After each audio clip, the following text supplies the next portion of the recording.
Welcome to Cat Energy Work. I am Theresa. I think perhaps it was a mistake to play with the new lip gloss before coming on camera, but because my webcam isn't super quality, you can't tell how sloppy it is, so we're gonna go with that. So I ended the last video of this sacred artwork series with talking about the craft foam lotus things that I had made, and I said I was going to go back and show a drawing and then go back into the Lotus series.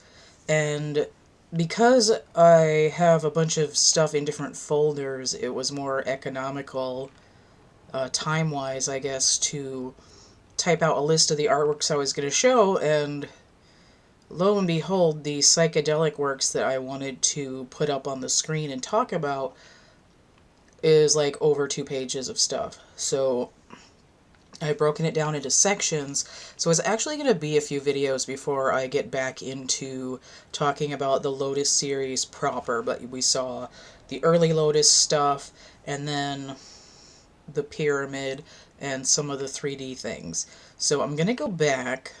Now, most of the psychedelic slanted Lotus series works that I'm going to be talking about are going to be 2009 and later. I have a few that are earlier, and we're going to start with this one, Liquid Feline, which I drew in 1997. It was kind of an automatic scribble, and I decided that it looked like a cat, so I colored it in. Now, if you're on my channel, you've probably seen my logo, especially because I stuck it at the beginning of this video, and it's going to be down here in the corner. I digitally remastered it, right? I traced it in GIMP program, I filled in the colors with a nice little gradient situation, and I gave it a little thought bubble thing that said cat on it. So this piece has been with me for a long time. I gave away the original, and I also recreated it here for my Energy Forms coloring book from 2015, which is actually still on Amazon. So this piece, 1997, is a bit of an outlier, but it's sort of like the seed for later psychedelic works. It's like you can see that it was in my head at the time, and there are even some fashion designs from this era that have kind of a psychedelic slant or that are based on mod fashions. And it might come out of because Austin Powers came out at this time, or it was just a coinkydink. So going back to, or skipping ahead really, to 2008, when I got that new pack of crayons, I think, yeah, the original Lotus ones were 2007, so this is like a year later. So I have this sketch that I did of Osiris in the same basic style, sort of overlaid with the pyramids of Giza, as one would do naturally. So another early psychedelic work, and you see here that these dates are kind of overlapping with the work I was doing with the Lotus series. So I was in this sacred geometry and psychedelic mode even when I was doing other artwork, and you can see here with this rose twit draw that it has that kind of essence, right? We have these sort of it looks like a stained glass basically, like some of the Lotus series works tend to. And it's a twit draw. It was a little online drawing program they had back then through Twitter, with the mouse. You know, and it's just, you can see it's in the same wheelhouse even though it's not the same series. This next piece is one that I did kind of over the summer of 2009. I had been watching American Idol, and because of the tism, I guess, because I'm autistic, I had like a real visceral response to Adam Lambert's performances on that show because they were really fucking good. and it's sort of like, this is exciting. What do I do with this excitement? And I'm like, so I drew a fashion design. And then I was like, well, now what do I do? I'm like, I know, I'll do what the Traveling Wilburys did, and I'll make an album of 10. So this is number 6. It's called Incensed Peppermints, because it's based on the song Incense Peppermints and also Crimson and Clover. So you can see there's little green clovers and stuff on there. So I did that one.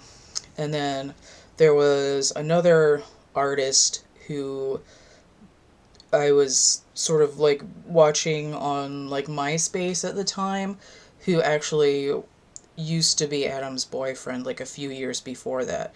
But he was like more known for a couple years around that time, and his name is Brad Bell, and he was like acting and singing and writing under the moniker Cheeks, who was sort of like a character that he was doing, kind of like how Gilbert Gottfried presented himself as a character where he's always yelling, but he actually had like a normal voice that few people saw. So this is the Disco Unicorn, and you can see I've taken this sort of psychedelic mindset and added it to this. So I took the horse from, oh, now I'm not going to remember the band name, Goldfrapp's Ooh La La video, or Oh La La. I can't think of the rhythm of the song in my head, but Goldfrapp. So they had a disco horse. And I was like, sir, you need to ride the Disco Unicorn. And he's like, oh my god, I love that. So I drew this. And I decided that it needed to have more than just the black ink for color. So I added some watercolor to it and gave it the sort of stripy, like, ooh, like, vibe. So then later that year, at the end of the year, I drew this picture, which is another picture of Adam Lambert, and it's called Down the Rabbit Hole. And it's not that psychedelic. He's holding like a flamingo mallet from Alice in Wonderland. But I did this sort of like stained glass window situation behind him, which is very much in line with the other psychedelic works that I was doing. Right? We can see this sort of expansion of pattern and color, which is why I wanted to show some of these. And then this one, 2010, this is Rainbow Girl. I had gotten a new pack of Sharpies, a pack of rainbow Sharpies, and I was testing them out. And this is what happened. So it's like even when I'm just effing around, I'm still in this kind of mode.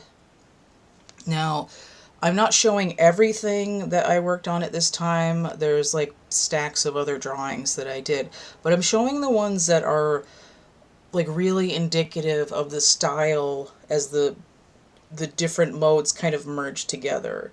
Because ultimately what happens with the psychedelic works and the portraiture and the sort of allegorical and representative works is it leads up to the work that I'm doing now, where all of this is like antecedent to both my Angel Oracle deck and to the cat plushies that I'm making.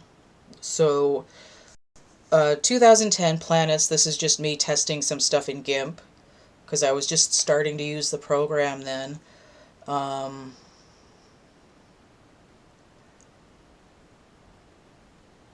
Obviously the Liquid Feline redraw was after this. That was around like 2018, 2019 maybe. Maybe even 2020. So here in 2010, I'm just learning the program, and we see that I ended up calling this Planets because it looks like planets, but it has the same kind of trippy, mind-melting, down the rabbit hole kind of aesthetic. Okay. Now, with this piece, Heart Lions, it's a little bit more conceptual, but it's not really. It's just masculine and feminine energy and a bunch of hearts. and it's very simple. But I find that doing stuff that tends to be more psychedelic and conceptual in black and white isn't impossible. It doesn't always have to be bright color. It can be in a suggestion.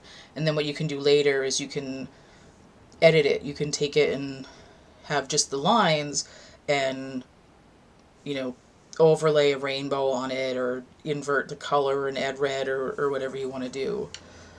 Which I did to some of my coloring book pages, which you'll probably see later. So here is another online thing. This was from Rate My Drawings, which was similar to TwitDraw. It was just another random thing, and it also had like chat for social media. So I think I probably drew this with a mouse because I didn't have a tablet then. And the sort of style of it and just the weirdness of it is very like mod, very 60s for me. So this is just a tartan polka dot dress. Okay. So instead of, you know, dots on a pattern, we have an extremely specific pattern of dots in a white dress. Okay. I did a bunch of artist trading cards in 2010 and some other little artworks that involved using the Sharpies again and just sort of experimenting with this kind of artwork. So this one is called Emo Flowers, and you just see that, you know, I'm working with this same kind of style in black and white. Again, it's like, oh, I don't need to color it, like whatever. But with Princess, artist trading card here, you can see it's only color. So it's like really bright, really saturated. And some of that's because of the limitations of the Sharpies, but it's also in the way that I'm using them, right? I'm trying to build up this idea of using stuff that's very linear, but also I missed one thing on here that I need to add. I'm also using sort of cross-contour lines to color stuff in because the Sharpies are fine point. So there's going to be a texture, so it may as well follow the shape of the form. So this one is a digital drawing that was to mimic an artist trading card. I think it was for something that was going on in DeviantArt. I'm not on there anymore. It's called Paparazzi Snowflake. You can tell, obviously, it looks like Lady Gaga's eye, and there's a little snowflake in it.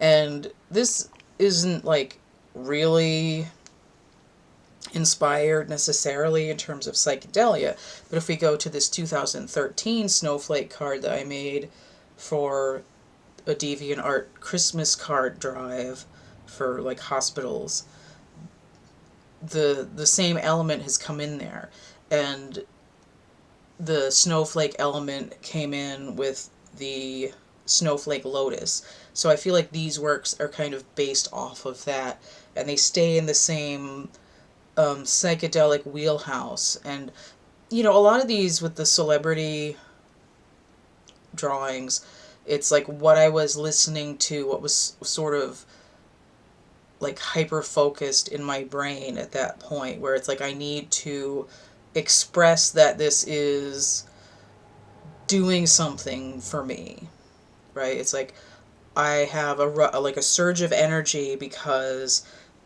I'm being impacted by this media and I need to express it, right? So, like, I'm not one to, like, necessarily afford to go to concerts, and when I do, it takes a lot of effort, and I've done it, you know, a handful of times and enjoyed it.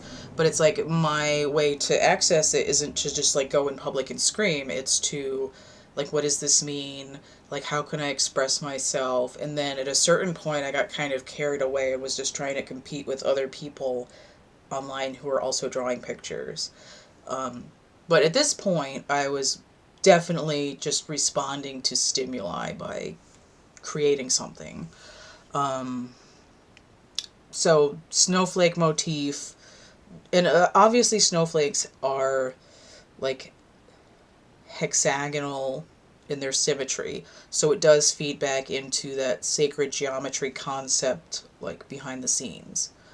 The last two that I'm going to show for this video, because this is just, early lead-ins to the Psychedelia.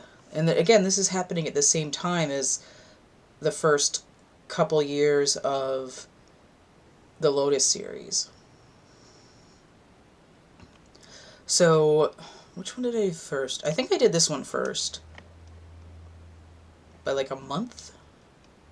Anyway, this is a picture that I drew, that I started with a fat Sharpie instead of a fine point. Very blocky, high contrast, and then just added some color with the colored pencil. And I decided that it looked like 99.999% like Rowan Mayfair, and even though I hadn't reread The Witching Hour in a long time, I'm like, yeah, it's Rowan Mayfair. So it is. And it has that kind of horror-esque feel to it, because she looks a little scared. And she should be, because, she had a thing happen to her in that story. So this work just gives more of a blueprint to how I'm going to be doing these Lotus works and other psychedelic works into the future, where I have the color blocks on a black field, and then I have to figure out how to fill in the black color in a way that's interesting with the Sharpie, so that it looks, so that the energy flows. Okay. And we see with the next piece here, Bugia de los Muertos, that I've worked on this concept a little bit more. Right, there's a little bit more flow to the way that the Sharpie has filled in the background. These are both on older pieces of charcoal paper that I had left over from college. So the Bugia de los Muertos, I still have the original drawing. It's technically for sale. It's like 100 and something, and I had it on my Etsy, but I'm not sure if I'm going to be using Etsy anymore. It's also on the cover of my Lantern poetry book that's on Amazon. It's like dark poetry, like real moody, black, like kind of stuff. So this one has the Sharpie. Most of the color in this is colored pencil, and you can see that because the glow from the candle is colored in a little bit over the Sharpie that's like around the borders of the candle itself. So this, Rowan Mayfair and this are very informative of how I continue to do these Sharpie works.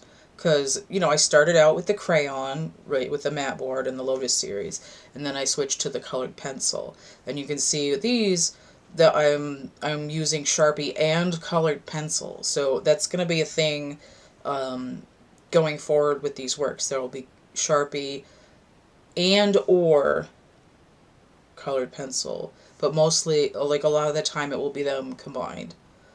And I'll explain that more when I do it. Almost to the point where I wasn't using the colored pencils, like, at all. And then at some point I got a new set of chalk pastels. And then I'll be coming into the later ones. Alright, so that is more... These artworks don't have a lot of, like, meaningful interpretation. I'm not trying to convey a concept other than, ooh, I like this, or ooh, I'm testing something.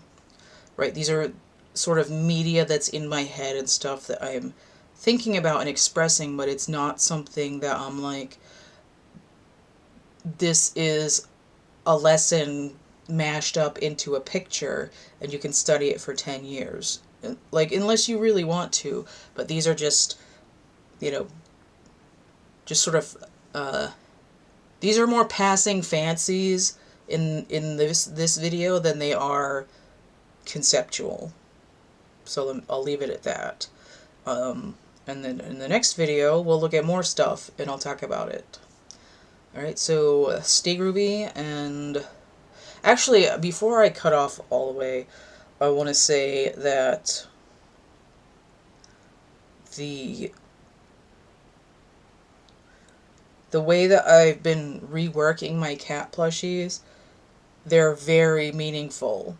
So it's almost like the way that I'm making art now is prescriptive for ailment than it is for, hey, look what I made. And without going through this journey of going through the Lotus series in these works and leading up to it, it's not going to make as much sense. Because when I talk about, in like 5 videos, when I talk about the cat plushies, it's going to be very detailed, and it's going to be like basically one item of art offers a rich explanation, and then there'll be a philosophical part about what that means, and I'll probably add some tarot back into the videos at this point. This is just kind of like a history of how I got there. You know, it's like, if you want to see my diploma to know that I've done the work to talk about what I'm talking about, this is kind of like the proof of that. Like, how did I develop this? Like, why am I doing this? And why can't I not do something else? Right? This is, like, I've been drawing since I was like 2.5, 3 years old. And it's always been a way for me to express myself. And when I went to college and I couldn't be a paleontologist, for reasons, I ended up getting an art degree. And it's worth it because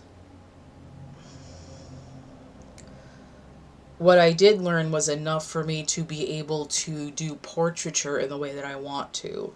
The psychedelic stuff is something that I completely did on my own. Really starting only a couple years after I was in college. So this work is kind of like, the earlier work is like, from this video is sort of like a master's degree, and the stuff that I'm doing now is sort of like doctorate level in terms of concept and artwork. All right, so so that's where this is going, and that's why I'm doing these videos. If you miss me doing tarot, it's gonna be a minute, but I think you'll see it come back in once I get into the deeper concepts. And like I said, I'm going to start doing that when I reintroduce the cat plushies as artworks, like in this line of videos. So stay tuned for that. This is, you know, meaningful. Yes. Alright, so stay groovy and we'll see you later. Bye!